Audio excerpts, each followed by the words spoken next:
Hello, my name's David Bryan, and this is Curiosity Invited, a podcast inspired by endless curiosity. Tune in for an open-minded conversation about interesting and important things. Everybody, and welcome to Curiosity Invited. I'm David Bryan, and today I have the distinct pleasure of speaking with two gentlemen and a woman, a lady. I guess if it's two gentlemen, it's a lady. And they are, let me just introduce them briefly. They are Ilarion Merculieff, and I'll tell you a little something about him in a moment. George Pletnikoff. Did I get that right, George? You did. Good. Thank you. Good. And Shay Sloan Clark. I met Shay when she was Shay Sloan, and now she is Shay Sloan Clark. And so welcome everybody, and thank you all three for giving up some time and being here. And so let me just say briefly what I know, and then I'm going to ask you guys to fill in. So Ilarion, raise your hand, Ilarion. Just wave a moment. There you go. That's Ilarion. Ilarion, and you can correct me if I butcher this. Ilarion Kuuyux Merculieff. It's almost right. You have the X at the end is a soft guttural sound at the back of your neck, back of your throat. So Kuuyux. Kuuyux. Merculieff. Ilarion, also known as Larry, but I probably always call him Ilarion, is the founder of the Global Center for Indigenous Leadership and Lifeways. And Ilarion is a visionary behind the wisdomweavers of the world, which we will speak about, the project founder and the ongoing key speaker. Raised in a traditional Undangan, did I get that right? Undangan way. You might have heard them by the name that was given to them by the conqueror colonizers, the Aleut or Aleut, depending upon who's saying it. Ilarion received his Undangan name, Kuuyux. I think I got it right. At age 4, which is another thing I'm hoping to speak about. The name is given to one person in each lifetime amongst his people. Kuuyux means an arm extending out from the body, a carrier of ancient knowledge into modern times, a messenger. Today, he is living the legacy of his name. George Pletnikoff was born and raised on St. George Island in Alaska. And I don't have much here about you, George. George, are you also Undangan? I am. You also, yeah. I And am. you are Undangan, and but you have this other piece of your history. Well, I hope we all speak about. You were a priest, an Orthodox priest for a number of years. And the other things I have is that I know about you is you have a degree in biology. So Yeah. and I don't know if you are still being a priest now. Yeah. So we'll find out in a moment. Okay. We'll find out in a moment. Let me just introduce Shay for a second. And Shay, you didn't send me your bio. So I will tell you, Shay, I know Shay because of her work in a nonprofit that is no more, called the Ojai Foundation, which was in Ojai, California. And we won't speak much about that because it's in the past. And currently, Shay is the interim executive director, is that true? Of the Wisdomweavers of the world. And she can say a little bit about what that's about. So let's just get right to that piece. So Ilarion, I'm going to ask you, and really everybody feel free to jump in and participate. But what is the wisdom weavers of the world, and why is the wisdom weavers of the world, and what is it about, and why did it get started, whether you started it or not? Okay, Angwan, Angwan. Kanda Kelam Kasuda, Ting Undangan Way, Undangan Asata Kuuyux. I said, hello, my other self, which is the way we greet each other amongst the Undangan people. And I said, the morning tastes good. That's another way we greet each other every day. And I said that I am Undangan, which is Aleut, and we don't use that word because it's a word given to us by our former oppressors. We use Undangan, and I said my traditional name is Kuuyux. Yeah, I received that name when I was 4 years old by the last Kuuyux that was left alive amongst my people, Sergei Savorov. And he gave me his name, and so we called each other Kuuyux. Now, the Wisdom Weavers is something that, you know, I was at a meeting at the Wild Foundation, and we're talking about what environmental groups do and all that kind of stuff. And I realized that, you know, we for 30 years, we have more, or for over 30 years, we have more environmental organizations around the world than ever before, than 30 years ago. And yet, still, the life support systems of Mother Earth is coming to the edge. And I wondered why and what I could do about it. And I thought, well, how about bringing elders from all over the world together? And so we did in Kauai in 2017. And we only asked the elders two questions. One, what is the state of the world as we see it now? And two, what must we be doing now? And so we did ceremonies in the morning every day from the different traditions that were there, and then talked during the day, and the results of which are encapsulated in a film that we produced from this gathering. And it was launched by Reuters worldwide in 2020 during Earth Day. And it was interpreted into 15 different languages, and we had 80,000 people that viewed that film the first day. So it was a good launch. And that film contains the messages from the elders for the world, and that's on our website, www.wisdomweavers.world. Yeah. I'll make sure, by the way, I'll make sure I put all that information about Wisdom Weavers in the link and the film posted so that people can access it and see where it is. But can I ask,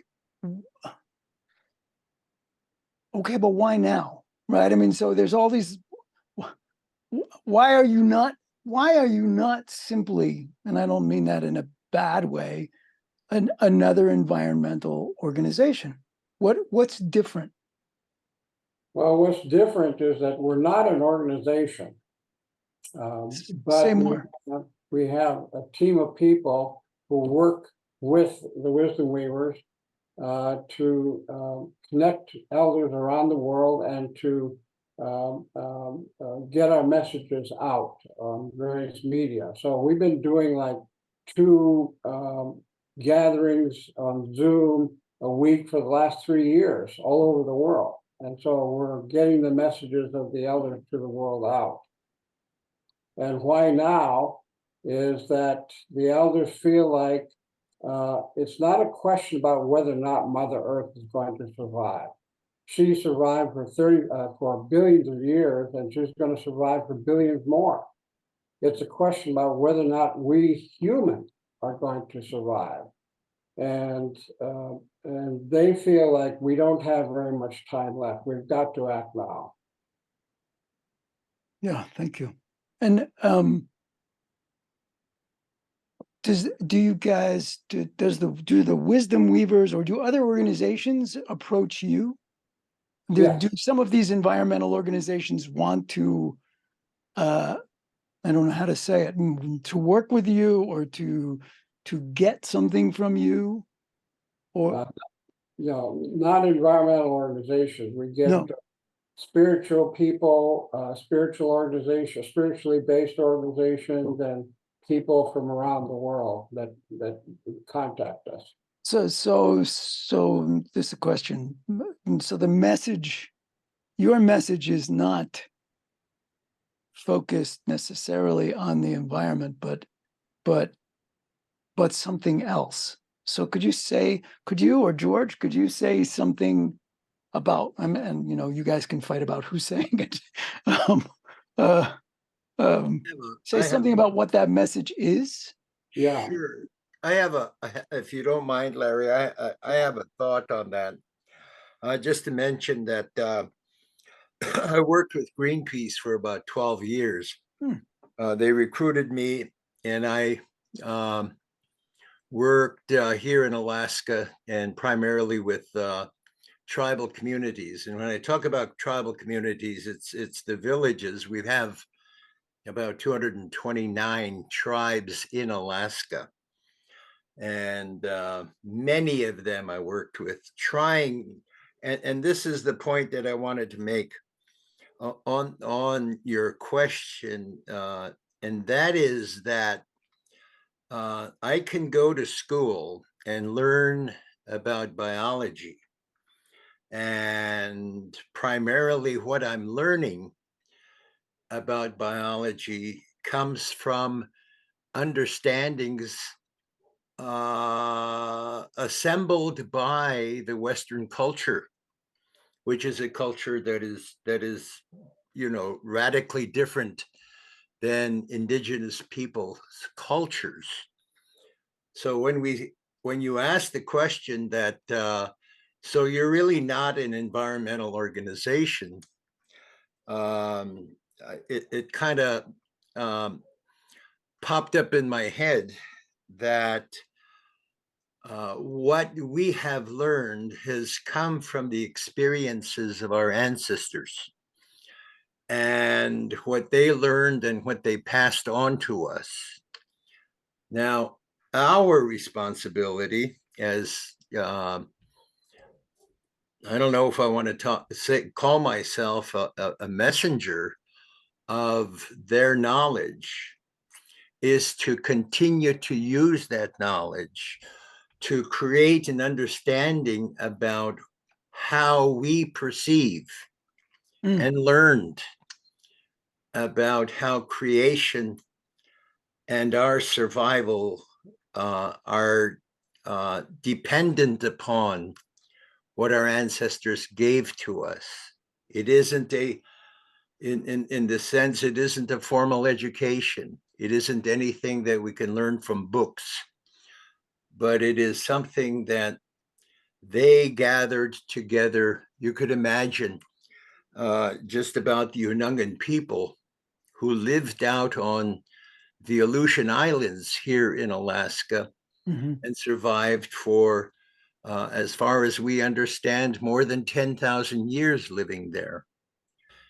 And so when we gather with other indigenous tribes and groups, we're sharing our experiences and what we've learned from our ancestors together. We're not sharing theories, or we're not sharing hypotheses, if that's if that's a good word. Or that's a lot of hypotheses. A lot of hypothesizes. And that what we learned that's very different than Western cultural ways, I think, is that it is intricately tied with our spirituality. It isn't sort of like science in that regard that Western cultures would think of, but it is tied closely to our spirituality. So you are underlining and emphasizing that difference between uh, both what you know about the experience of the planet or of the earth and the things that are on it, and what the West knows, not just what they know, but how they know. And I guess, is it shareable? Can people from the West understand it? From people who are immersed and grow up in a culture that is, as you speak about it, in some ways very, very different, very foreign. Can the average Westerner relate to it? Understand it? Is there something about it that is that bridges the cultural divide? Well, David, that's a central question. And what the elders from all over the world are unanimous about this. What we need to do now is change our consciousness from the mind to the heart. Well, yeah, and when you say we, you're not talking about just Indigenous people. You're talking about everybody. Yeah, everybody. Got it. The mind is now the consciousness that is centered around the world, and then we look at it as the seat of intelligence. But what I'm talking about is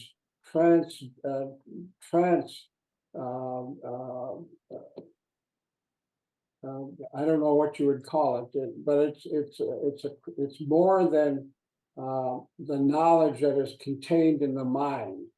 And the mind is the reason, according to these elders, that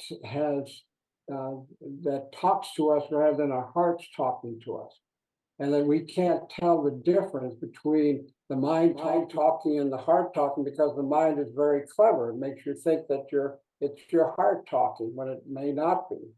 And that this consciousness is the reason, according to these elders, the core reason why we have all the ills in the world. We have wars, we have the gross violation of women, the refugees, the political corruption, the deforestation, the droughts and famine, floods. All of these things are were created by humans. And that we cannot just simply pray to a God that's like a Santa Claus God that says, please give me this, please give me that. That we need to take responsibility for our actions as human beings, and we must act now to change this consciousness. The heart is a place that I feel is our main connection with the divine, and that it contains peace and harmony and justice and patience and love and all these things that your heart is. And your heart never tells you anything that is what is being told to people now through the mind, which is disconnected. And that the elders are saying that the disconnection that we are facing is that we have disconnected from our hearts. And when we disconnect from our hearts, it's easy to disconnect from anybody else, for everybody else. And that including Mother Earth, ultimately.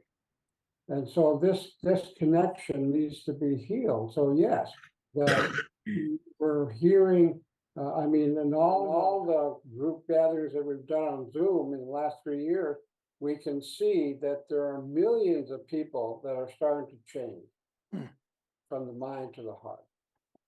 So you reminded me of, excuse me, years ago, I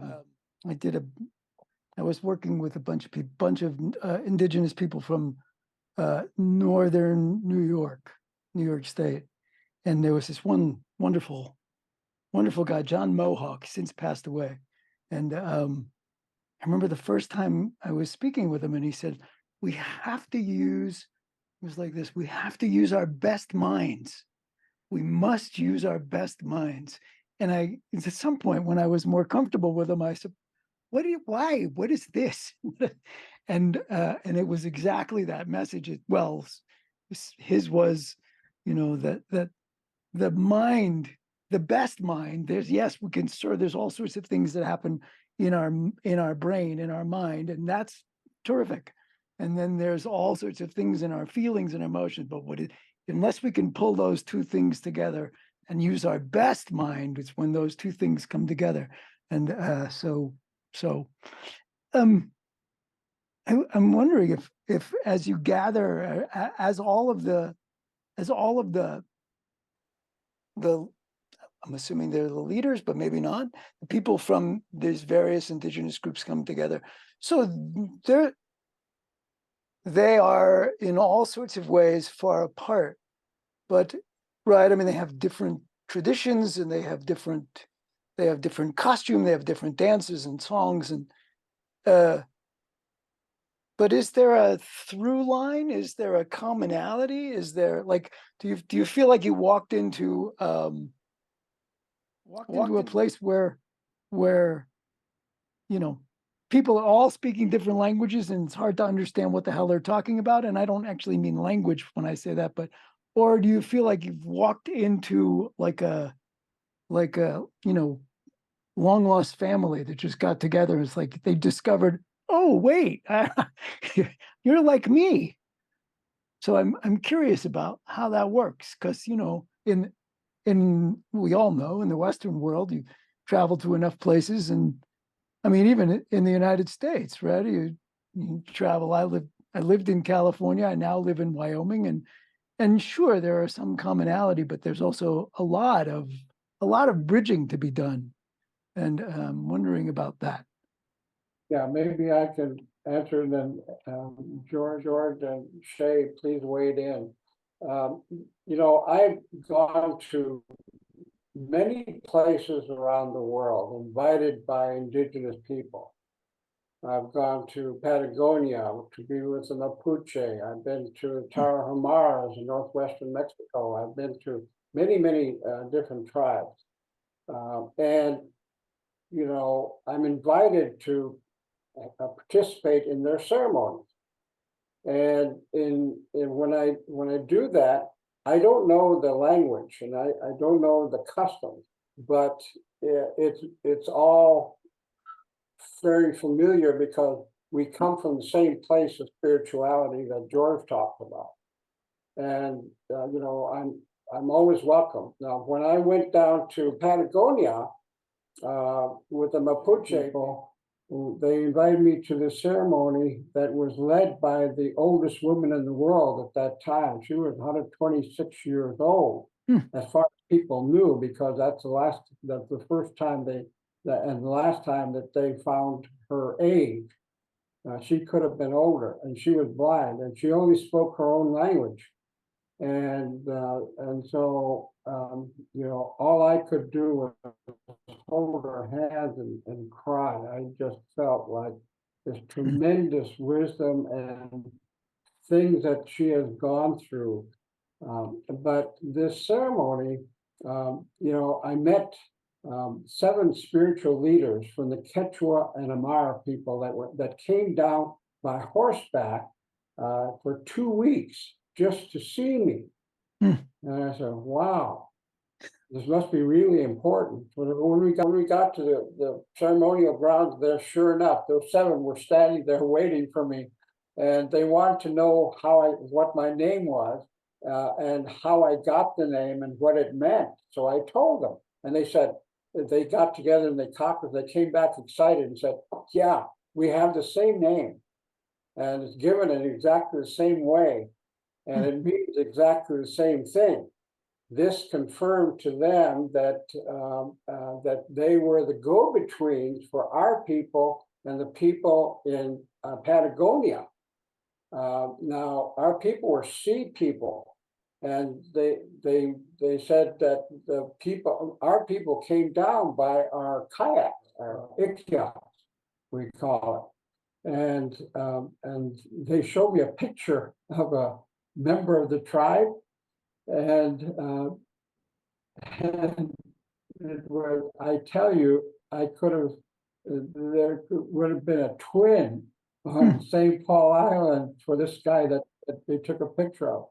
And so they were go-betweens for our people and theirs, and for all of South America. And what we did was exchange various things, one of which we got from the Mapuche were healing songs and healing herbs and from South America. And that's what we got. Before, the entire Turtle Island, which is the U.S., Mexico, Central America, and South America, we used to have sophisticated exchange and trading protocol that existed during that time. And now some of the people are resurrecting this way. But yes, we're when we go to somebody's place, we feel it. We know what they're doing, but can't understand the language. George Shea. Well, oh, sorry, being very quiet. just to answer your introductory question about me and my priesthood. First of all, I am an alcoholic, and I'm recovering and have been for at least a decade. But I was ordained into the priesthood. I no longer serve or function as a priest, but that the bishop who ordained me said that, you are a priest forever, as the Holy Book says, after the order of Melchizedek. And in that capacity, my goal somehow was to figure out, and I'm still trying to do that, our Undangan people before 200 years ago. 200 years ago was our invasion, or how do they call that? People they come in and they're colonizing. And that was the colonizing stuff. So as Undangan, we've been Christian for only 200 years, and that's like, you're not even, boy, you have, we're just infants in terms of having any relationship and understanding of holiness and God in the Christian understanding. So how my thing is, how was our relationship with the Creator prior to being Christianized? And I think maybe that got me into some political trouble with the leaders, or some leaders of the church, because as my bishop who ordained me once told me, Father George, you're always talking about the Aleut. He was of Russian descent and migrated to America during the Second World War. So he had a very strong accent yet. And I said, yes, because that's who I am. And my question, at least in my mind, is, what is the relationship between the Creator and the Undangan people before we were Christianized? And I have to tell you, seeking an answer to that is a very exciting experience. Why? Tell me more. Because I understand that my parents or my family excuse me, or my ancestors and my ancestors are not gone. They are still praying. They are still communicating with us. They are still living with us. If we recognize and allow them to. It reminds me a little bit of what my Kuma said. My Kuma, I call him Kuma because he's the godfather of our oldest daughter. And we have a special relationship in that regard, Larry and I. I always go back to that, knowing it is one of the reasons why I love him so much. But I've debated a lot of things with Larry with my Kuma for I don't know, a long time. We just get into it. You should The sell thing tickets. that I talked about with him is, and I hear him say my heart as a special place that offers clarity in our lives and clarity of direction. But the heart is also the home of a hell of a lot of evil. Lots of evil. If you think about how just the example of the Holocaust, other examples of I was last year I read the Arctic Mirrors, this incredible book about migration from essentially Sweden over to the Bering Sea and how the indigenous people were treated and how our people, based upon the history of the information in that book, how our people were treated. We had our own genocide and our own Holocaust when the colonizers, that's too nice of a word, but when they came over to Alaska. So it takes patience and quiet silence to listen not only to the not only in my condition, my situation, not only to the Holy Spirit, Jesus Christ, and the Trinity, but to our ancestors. And I'm not trying to say anything like I have a special telephone or a Zoom camera or anything like this with them. I don't. Well, that would have made you really popular if you did. That would make me really crazy. But it's kind of like that. Uh-huh. You listen. Yeah. You listen to amazing how people come to you, whether they come to you spiritually or mentally.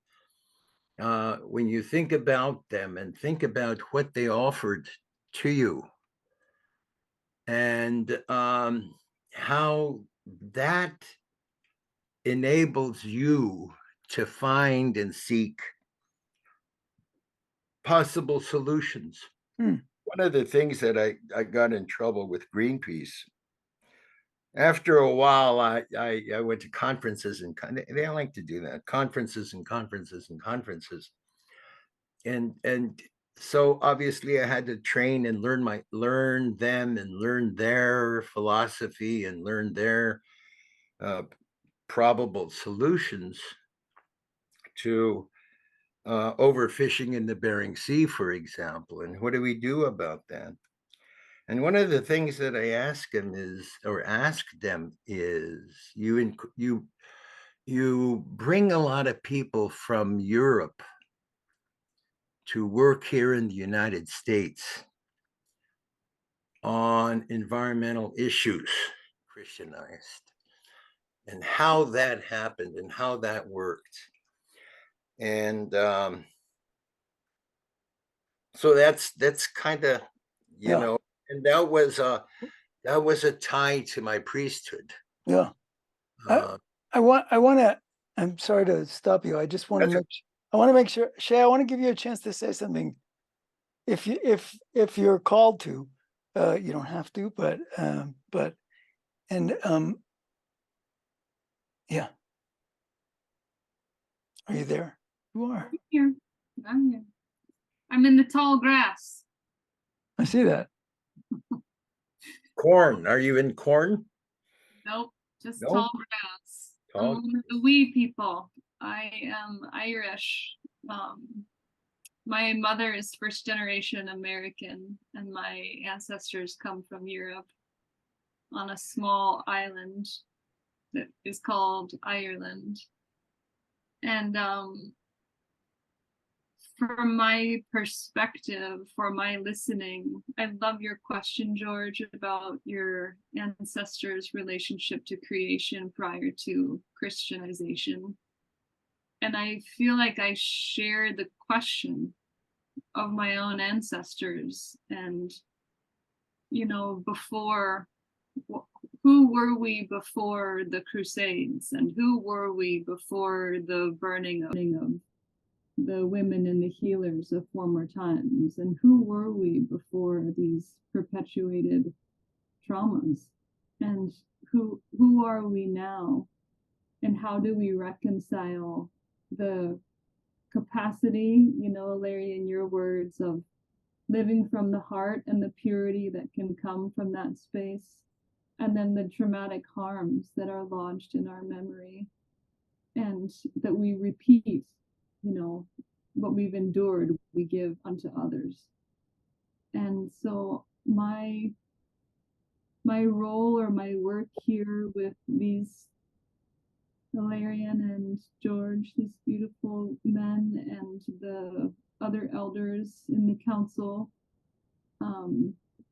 is to support their efforts with their own peoples.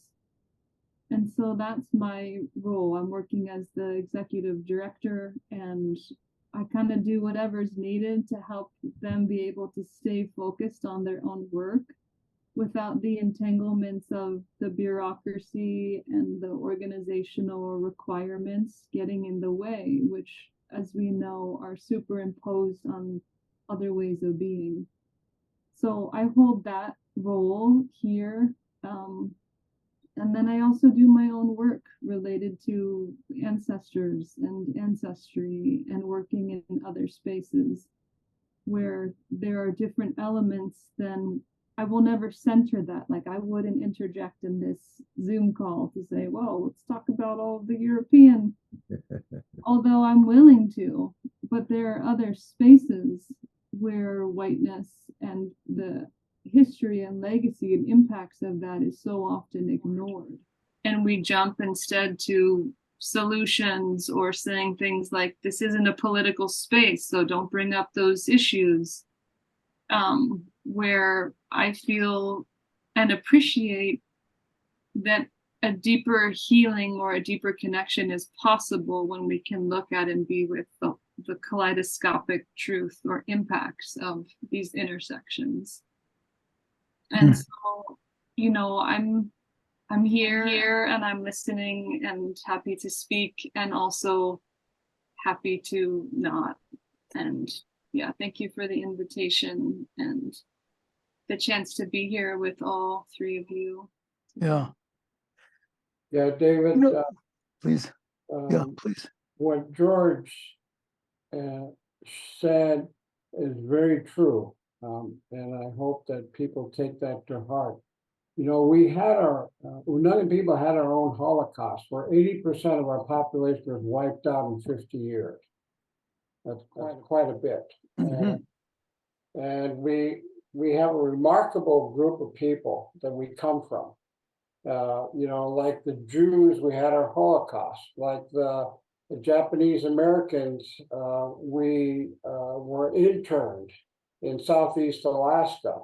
where we were basically prisoners, where 10% of our elders and young people died because at the hands of the U.S. government because of the way they treated us. We had no health facilities. We had every kind of disease, impetigo, measles, smallpox, tuberculosis, all of these things that were in the camp. My grandmother is buried in Southeast Alaska, who died during that time. Like the Black Americans, we were enslaved, and we didn't achieve our political independence until 1966.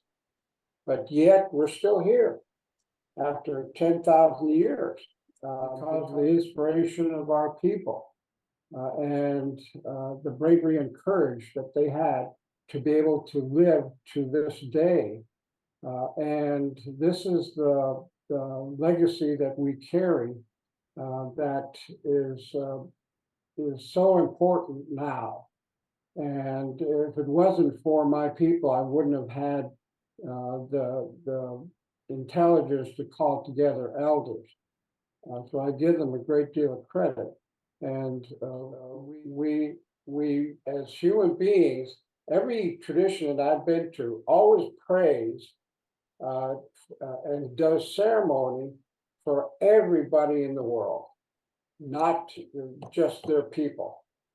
And they still do this to this day. They're praying for that our people will wake up to what we need to do now. Can we figure out how to recover the connection? It's not even a connection. The obvious, like, you know, you cut me, I bleed. I cut you, you bleed. Right? I mean, it's like there's so many ways in which we are the same. There's so many ways in which we are the same. We're fragile, much more fragile than so many other creatures. You know, we certainly don't know everything, but there's so many ways. And I think it's really important to try to wrestle with the challenges of our histories and our terrible histories, the terrible histories of interaction between whatever counts as the West and indigenous people. And I guess, you know, there's one of the things that's floating out there for me is, you know, the people you live with, the people you live among, right? I mean, your people, the Undangan, or I know I'm saying it wrong.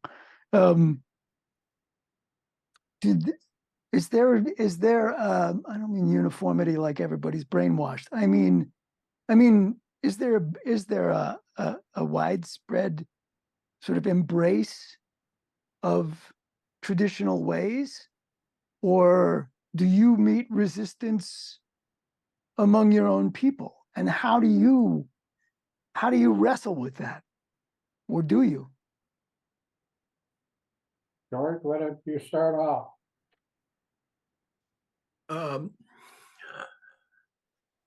Our youngest son, Junior, I didn't name him Junior. My wife named him Junior. He just got married a year ago. He lives out at St. Paul Island. And he has a little girl who, by the way, is... Anyway, so they came and stayed with us for these last 2 weeks, largely just to be with us for our wedding anniversary. We celebrated our 50th anniversary a few days ago. Happy anniversary. And so thank you. And so they wanted to be with us to do that. And he teaches the Undangan Tunu, the Undangan language. He teaches the Undangan language on St. Paul, which is very, very challenging to him. because he struggles with validity. And is this something that is going to have long lasting use or importance or whatever else term you want to throw at that? And he struggles with that. And we spoke about it briefly, he and I, and in relationship to our Undangan nation. One of the things that we did not and do not have is a written history or a written language as Undangan people. And so most of what we may know about our history is either told by some elders who, well, okay, they're going back 20 years. Oh, okay, they're going back 50 years.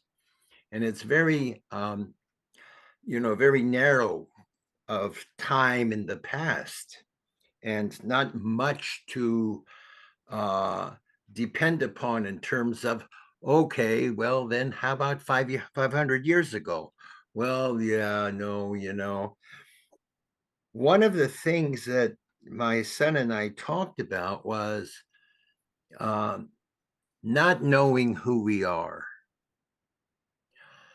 that we roam around on these really very difficult islands and environment, storms, rain, monsoons, all kinds of stuff. And fog. And it's not very comfortable, but it's our home, and yeah, many of us love it. But we're roaming, trying to decide, or at least have an understanding of who we are. Even to this day, most of the people will not call themselves Undangan. They call themselves Aleut. And here's a very interesting brief story on that. The bishop of the Orthodox Church went to St. George Island last May to celebrate the feast day of the patron saint of that island, St. George. And in one of his interactions with the community, he said, yeah, the St. George Undangan Orthodox Church, instead of saying, and I've been sort of lobbying about this or talking about it for, 20 years, ever since I was admonished by my bishop, you're always talking about Aleut,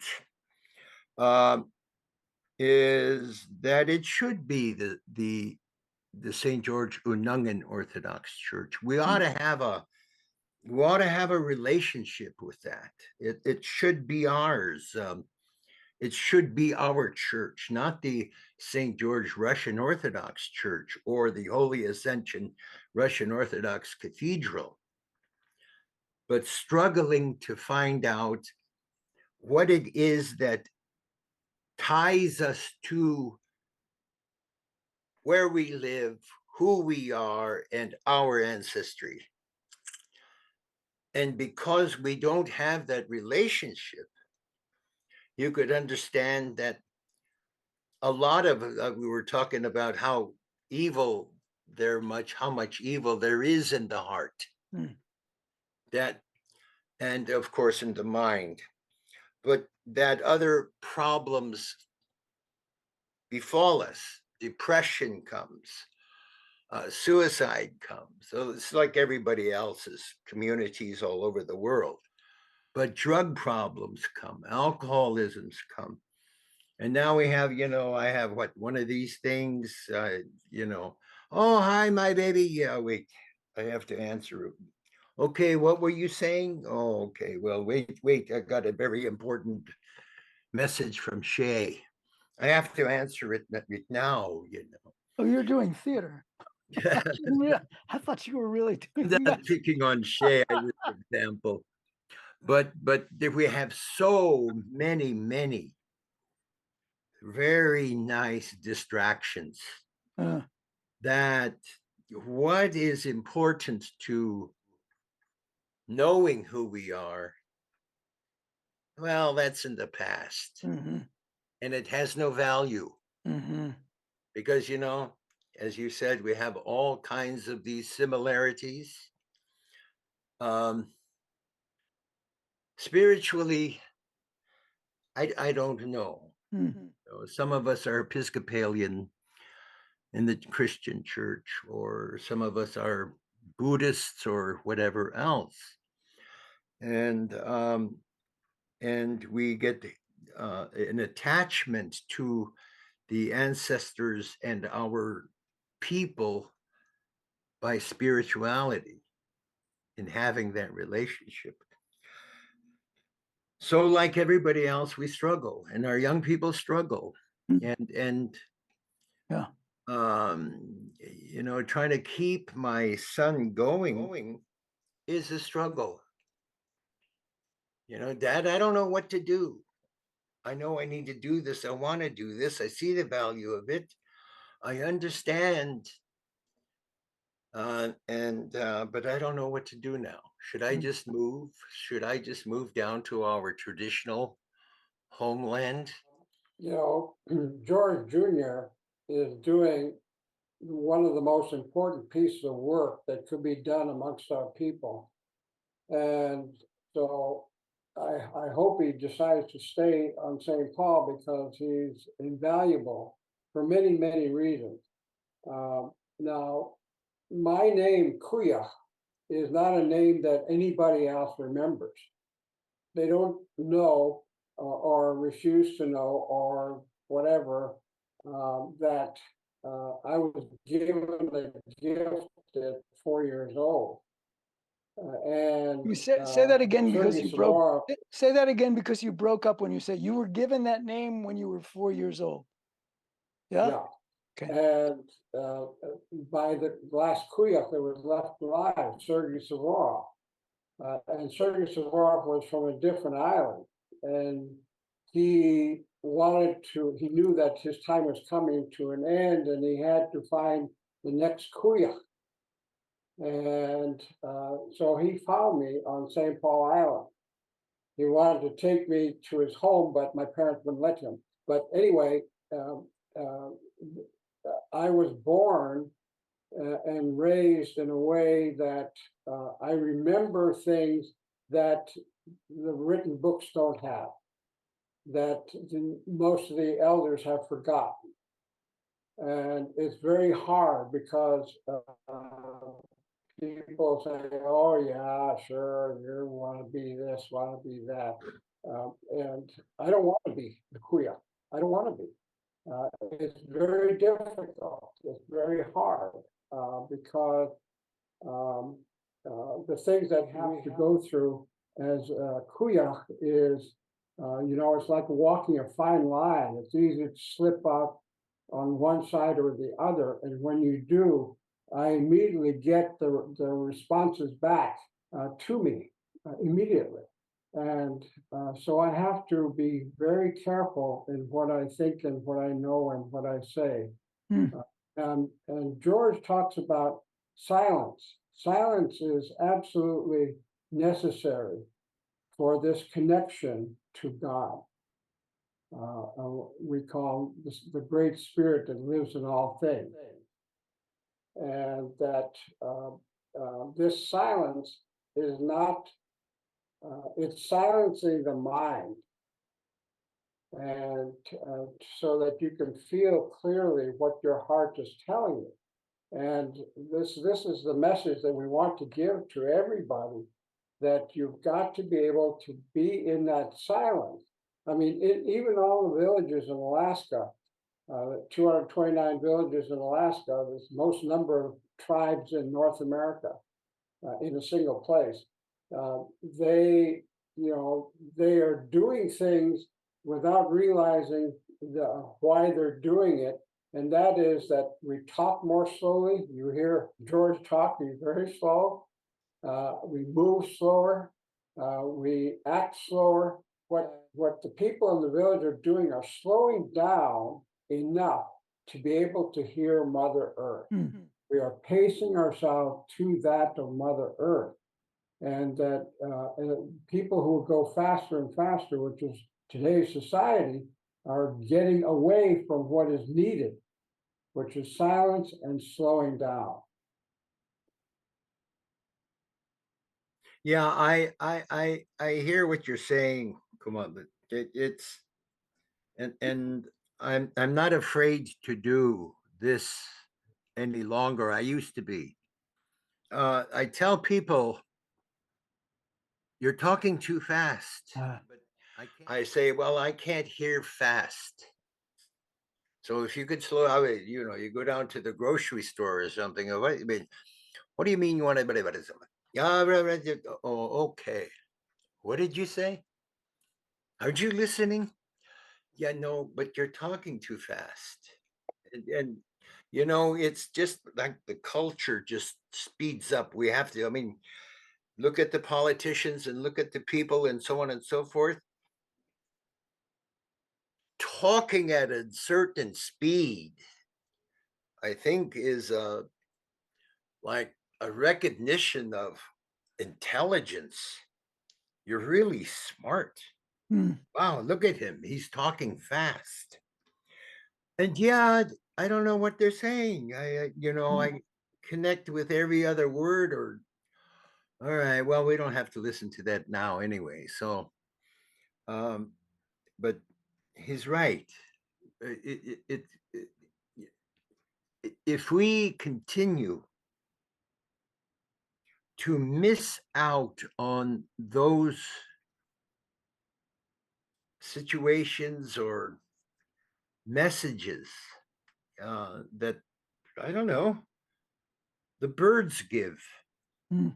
or the seals give. I just the other day I posted. Somebody said, well, don't bother the wildlife in Yellowstone because those buffalo are really wild. And I posted and I said, but they're not wild. And somebody posted and said, well, why don't you just go out there and see if you could pit them and see what happens? And I responded and I said, well, you know what? If one of those buffalo or a bear or whatever come to your house, what would you do? You would go get your rifle. You would protect yourself. And that's what they're doing. They're protecting themselves when strangers come. It's like with the fur seals now, Kuma. They see us half a mile away and they run away. You should have seen and grew up with the slaughter of these animals that we watched and later participated in on St. Paul and St. George Island. When I was a priest at St. Paul, I was there for like almost 12 years. I would look out the window from the altar in preparation for celebration. And I would think, holy smokes, this is just like it's really something. There are millions and millions and millions of gallons of blood that were poured out on this island. Millions. And the slaughter. And you look at it and you think, no wonder they don't want to be with us anymore. They are tired of it. And when they look at us, they say, no. We communicated with plants, birds, animals. We communicated with everything. And now we've lost it. I don't even try to mow my lawn anymore. I really feel like the bum of the neighborhood, like, boy, that guy is lazy. No, I don't want to mow it. Come on, just leave it. It's not ugly. It's what should be. Mm. It brings health and oxygen and life.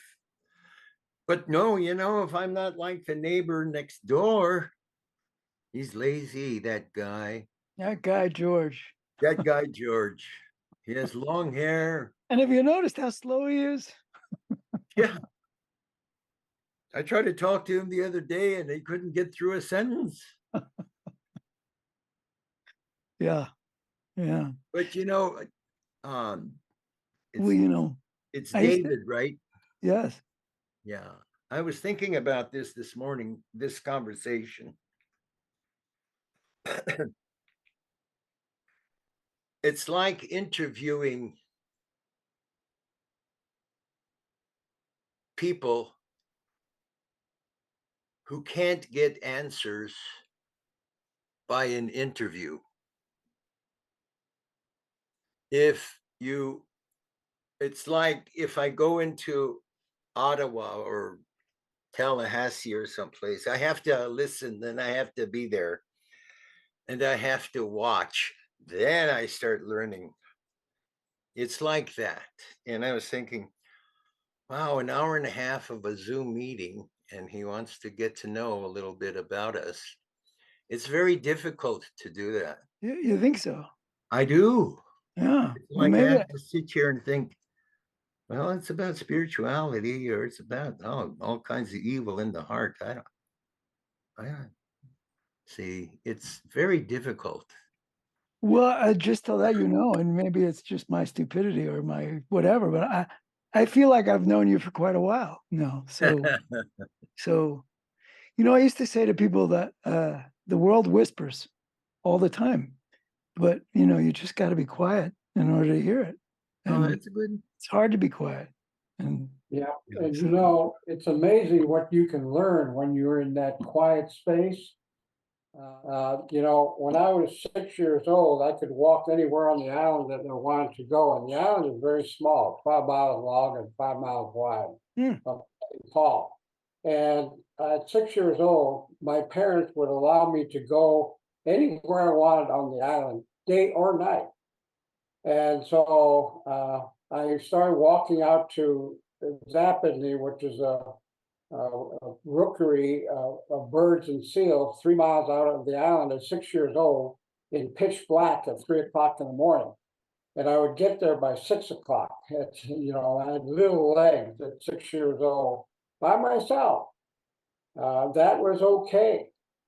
And when I wanted to go out to the bird cliffs to watch the seabirds. Now, St. Paul and St. George used to have 2.5 million seabirds at that time. It was a mecca for seabirds. We had all kinds of species: thick-billed murres, common murres, least aukpits, crested aukpits, tufted puffins, horned puffins, all these species. And now, mind you, 2.5 million seabirds, and St. Paul only has like 7 bird cliffs that they can rest on. And so you can imagine underneath one cliff at Zappadney were like something like 10,000 or more seabirds, lots of seabirds. And they were flying in every which direction, diagonally left, diagonally right, up, down, different speeds and different heights. And I watch them because they're alive. They're so alive. And then one day in my 6-year-old mind, I asked, what's the difference between seabirds and us? And then my answer came, well, they don't think. So I decided I wanted to be a seabird. And I worked at not thinking until I got to the point where I could not have a single thought come through my head, and not a single thought. And that's when the magic happened, where I could sense things that I couldn't sense otherwise. So when I would go out hunting with my ata, which is a traditional mentor, there would be 5 or 6 guys out there hunting for sea lion. And I would get out there, I decided I'm going to take what I learned, not thinking, to actually practice when I went out hunting with my acha. So I did that, and there'd be 5 or 6 guys. We'd be sitting on the basalt boulder looking out to the sea, waiting for a sea lion to come by. And, you know, everybody would sit there quietly on the basalt boulders, not saying a word. We'd be out there for hours. And by the time 12 o'clock comes around, you know, we go out at like 6 o'clock in the morning. 12 o'clock runs around. At 6 years old, I got daydreaming and sleepy. But the hunters never did. They didn't talk very much. They weren't very active. They were focused on the water. Now, mind you, there's 180 degrees of water because we're on an island. And the sea lion could be anywhere. And then someone would say, "Kawakako, sea lion coming." And instantly, all the men would look at one spot in the ocean. Mm. And I would look, and I didn't see a sea lion. I didn't see it for minutes, like maybe 5 minutes.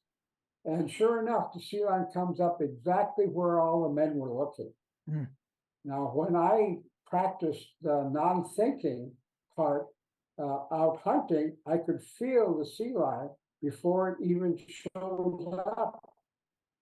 And then I applied it to fishing, fish for halibut, hook, line, and sinker. And I could feel the halibut before it hits the line.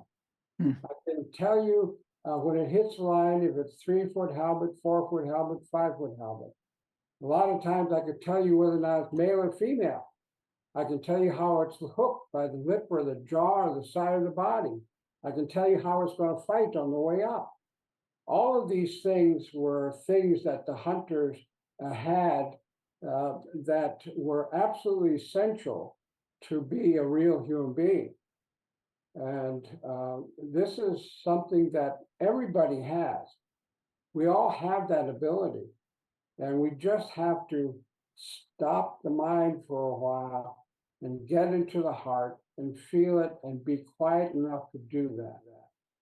And when you do it long enough, you can master connection with Mother Earth. Right now, we use recreation and sports as the main reason for going out into what they call the wilderness. Mm. And as George says, it's not wilderness. It's part of us. And that we have forgotten how to commune with Mother Earth. Yeah, it's interesting because wildlife, what we call, I was at a conference, National Marine Sanctuary Conference in Washington, D.C., and the Fish and Wildlife representatives were there, and I was having a hard time trying to get their attention because a lot of people were there. But I wanted to send them a message, give them a message saying, you ought to change the name of your organization. It's not Fish and Wildlife. They're not wild. They speak to each other. They have highways and roads. They have hunting grounds. They have nurturing instincts. They give birth. They teach their birds, their young, and everything that they need to know. They're not wild. Hmm. They relate with us, or at least used to. We had a relationship. We could, that's why when you talk about hunting sea lion, when we get a sea lion for when we're hunting, it's not because we killed it. My mom used to say, "What did you catch today?" when I went hunting. And it's because they gave themselves up for it. They fulfilled their mission in life to sacrifice themselves for us so that what we could survive, so that they took care of us. I don't know who said to everybody, if there was just 10% more nitrogen, we couldn't survive. If the moon was 50,000 miles closer to the earth than it is now, we would have floods and we could. So everything is perfect. It all works. It all makes sense. And as human beings, We threw it all away. Hmm. We gave it all up. And we've Hmm. forgotten. And that's like maybe the salient message of WWW. What does it mean? Like wisdom weavers of the world, to remind ourselves of that and to Hmm. spread that message among us, to once again move into a relationship with creation. I have a That stupid question. What do you have hope? it was a stupid question. I'm sorry. No, it's not a stupid question. Well, in Well, order to get there, close. it's bringing out a lot of sad genocidal information. But yeah, we do. Hmm. Because we may run out of resources, and we're going to have to move back to, you see a posting, only the people who don't know how to grow vegetables in their yards are going to be the people that are going to survive one of these days. People are getting concerned about the health of the planet. Hmm. So, yeah, there's a lot of hope. Ilarion, do you have any? I'm not asking for a formula, but do you have any clues for how you're going to notice the next Kuuyux? That's a good question. I know that there is not going to be an next Kuuyux. There is Because not going to be one. that's Ah. right. Because one of two reasons: either we get it and we wake up and we're becoming real human beings, or we're done for. Hmm. And that's, but it's going to happen during our lifetime. So there is not going to be another Kuuyux. Either way, one is not going to be needed anymore. So the things that George talks about, Mother Earth is talking, and what the elders are saying is that she is growing more in her power to warn us about what is happening, and that we, to the extent that we ignore it, is going to be, they said, the fact that the entire community of Maui got wiped out, there are going to be more and more things like that happening around the world, and it's going to intensify.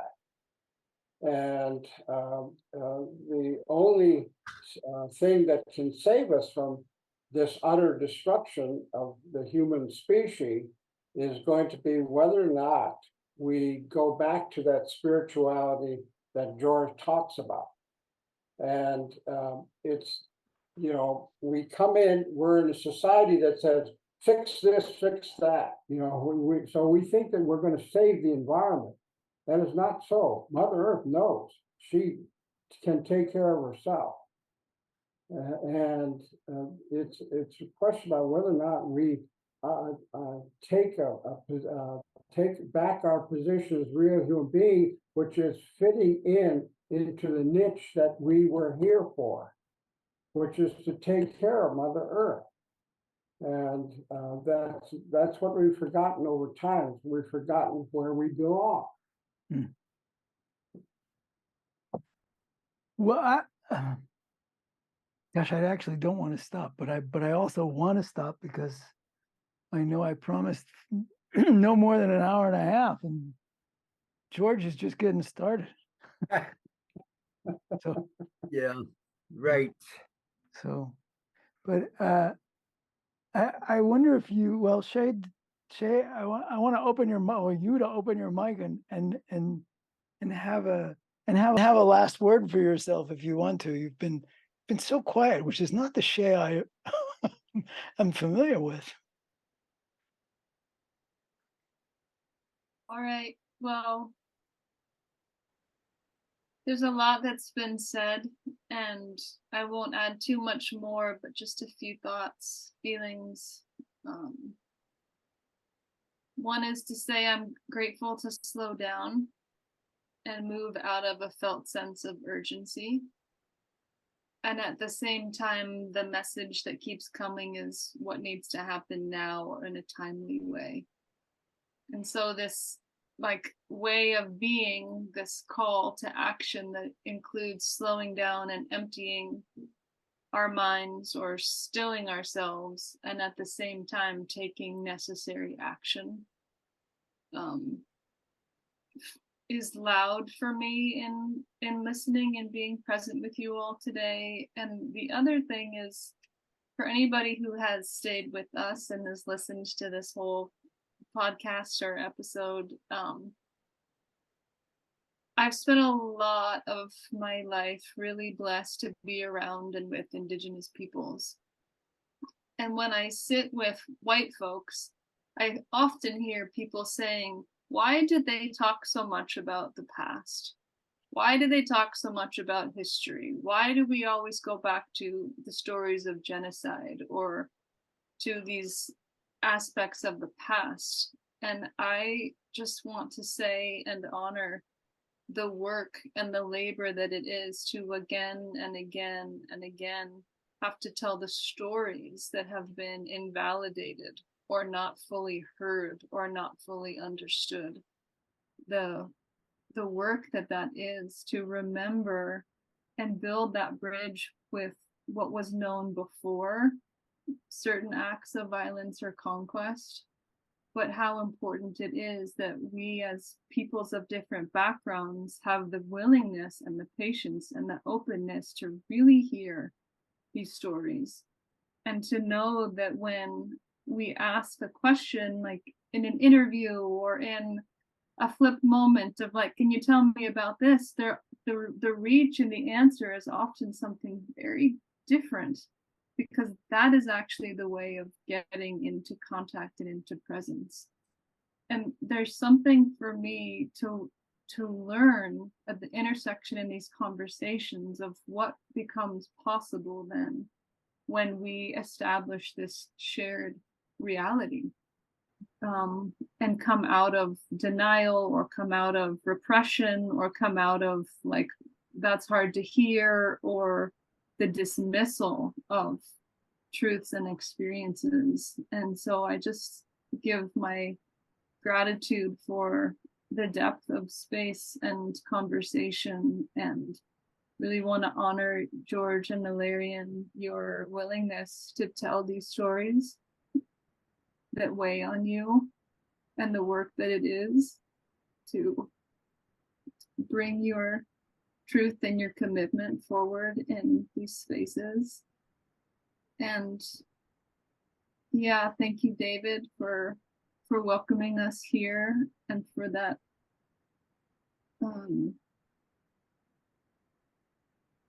yeah, just the work that it is to be together. And the last thing I'll say is that being in the meetings with the elders, I'm usually just sitting there quietly. I'm saying a word. You know, it's different spaces. Like, in which space am I up front, and am I taking the lead, and I'm out there with, here's my ideas and here's my story, and in what space am I willing to just be a fly on the wall and sweep the floor so that something else can happen. And I was unsure whether to be here or not today, and what's most supportive, and just grateful to mostly be quiet and listen, and also be welcome to speak. So thank you all. Okay, you know, I'm thankful you're here, and you're one of our greatest allies and a good friend and everything else. So I'm glad you're here. And George, Kum, I'm glad that this is the first time, actually, David, that we have been on the same Zoom call to talk about these kinds of things. The first time. So, and thank you for that. Yeah. Well, I might want to thank you all. And Shay, I'm glad you were here. And and I guess I just want to put out there that I know I really appreciate what you said about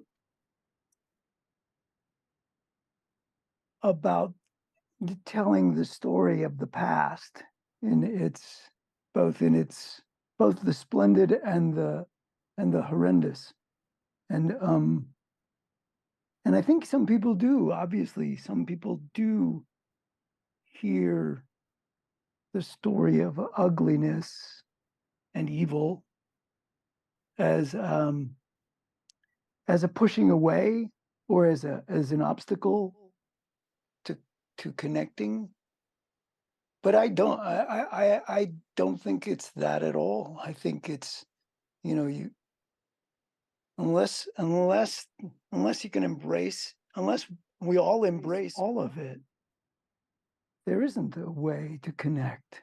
Because it's like, I only want to connect with this part, not that part. And that's trivial and partial and silly, and yeah. So I'm gonna end. We're gonna end, but I want to end quietly. So if we could just sit for just a moment in the quiet that George and Ilarion spoke about, that would be delightful.